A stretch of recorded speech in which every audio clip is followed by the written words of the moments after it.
sometimes ang atong pagtuo nituo ta sa Ginoo pero kutob ra pud sa atong pagtuo, like nituo kong ayuhon ko sa Ginoo pero wala kay gibuhat nga actions, wala lagi may tabuan na.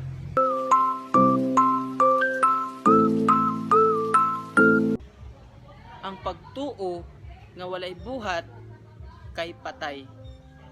Muna siya akong gistorya ninyo no nga the faith without action is dead. How faith is generating our life. Yun sa man pagfrase sa faith sa atong life. Kung saon jud pagbuhat sa faith sa atong life. Kung sa man ang niingon ta nga na ako'y pagtuo diha sa Ginoo. Pero you know everyone, ang tinuod nga pagtuo sa Ginoo na ay buhat. I just want to say you like example of myself. Ang akong pagtuo nituo ko nga naay Ginoo. And then kay nakasabot naman ko nga naay Ginoo unsa akong buhaton. And that's why akong gilab si Jesus. Akong gipangtangtang ang naas kong kinabuhi nga dili niya gusto ug dili uyon sa iyang kabubuton. Just like example, sa una perminti ko mag laag-laag bisan asa. And wala na ko'y time sa Ginoo. Even the Sunday is maglaag-laag ko kay mo na pinakalindot nga laag, kay mo na pinakalindot nga day kay wala tay trabaho kaayo. Or naman gay trabaho pero kanang trabaho pabayaan lang yun na. Unsa pa may laing example? Like ako ang pagskwela. Sa una focus kay ko sa akong pagskwela. Kay na bang overthink kay ko sa akong mind nga what if akong grades mauni, what if mauna lang ni akong grades, what if mahagbong ko ani. Grabe kay kalibog akong una sa una. Pero kabalo ba mo when I have encounter God and naka-relationship ko niya, grabe kay changes akong kinabuhi. Daghag persecution sa akong life sa sulod sa eskwelahan, sa room na mo sa una. Pero kabalo ba mo nga malipayon ako nga kabalo ko nga ang flow para sa Ginoo. Maybe makasabaan ko sa akong mga classmate.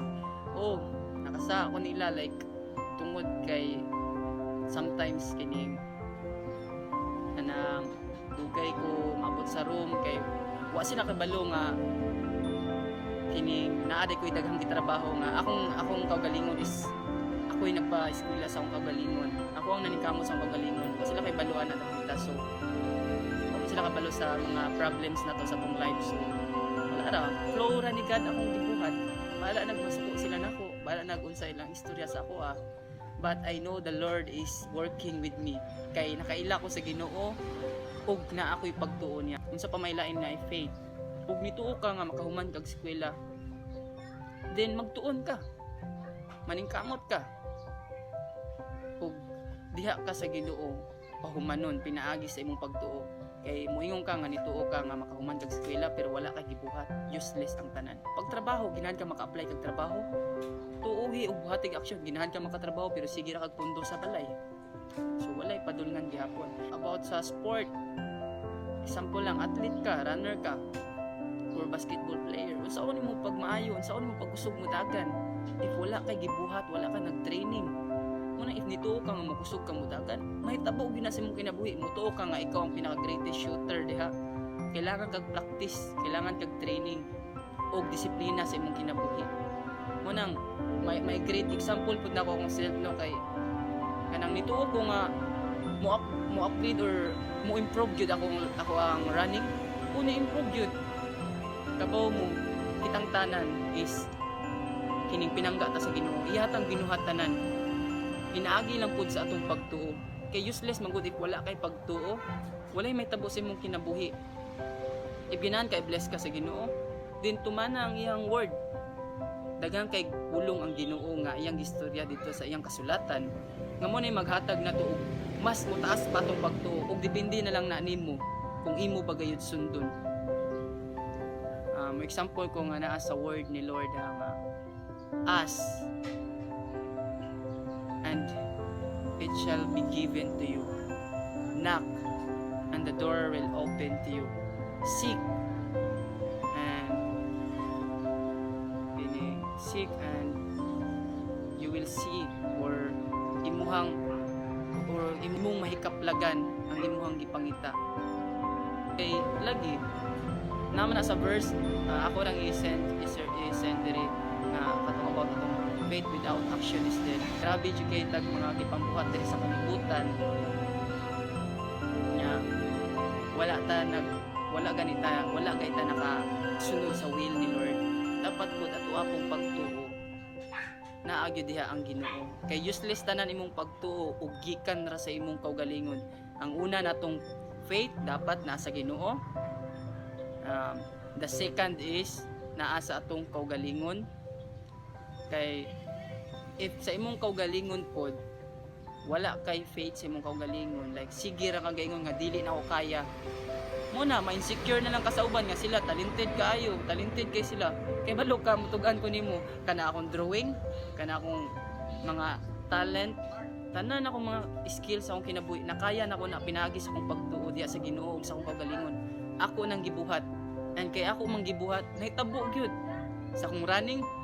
Promise dili ko marathoner sa una, pero karon nahimo kong marathoner kay ako mang gibuhat. Mo nang if ginahan pug also if ginahan pug ka nga maayo ka, if na kay sakit nga gibati karon maayo ka pinagi sa pagtuo nimo diha sa Ginoo. If na kay sakit sa imong kasing-kasing, ayuhon ka diha sa Ginoo pagtuo kaniya. And also sometimes ang atong pagtuo nituo ta sa Ginoo pero kutob ra pud sa atong pagtuo, like nituo kong ayuhon ko sa Ginoo pero wala kay gibuhat nga actions, wala lagi may tabuan na. Mo nang ginahan pug ka nga ayuhon ka sa Ginoo diri sa imong kasing-kasing, sa imong mga kasakit diha sa imong kasing-kasing daghag nagpasakit nimo, pero wala nimo sila pasahilua ang mga tawo nga nakapasakit nimo, dili ka maayo ana. Dapat pasayloon pud nimo sila ug mangayo kag pasaylo nila. Kay ug mutuo ka nga ayuhon ka diha sa Ginoo, maayo jud ka. Muna, grabe kay there are many things pa nga mabal-an nimo pinaagi sa pagtuo if musunod ka sa pulong sa Ginoo. Manang gi-encourage ta mo if nituo mo nga naay Ginoo, basa sa pulong sa Ginoo. Wala man tay sometimes mong diri aning kalibutan na nay mga tao nga moingon diha nga okay na oy kailan ako sa Ginoo, nituo na ko na ako'y faith sa Ginoo. Pero lagi walay action imong gibuhat, nakailar ka sa Ginoo pero wala mo'y great relationship.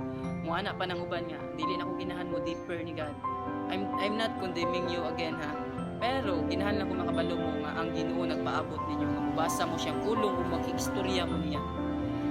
Ang uban kay ma-misinterpret pag ina nila, nakiistorya ang Ginoo nila. Basa sa pulong sa Ginoo, di ba? Ingnon ka nga, when the time is right, the Lord will make it happen.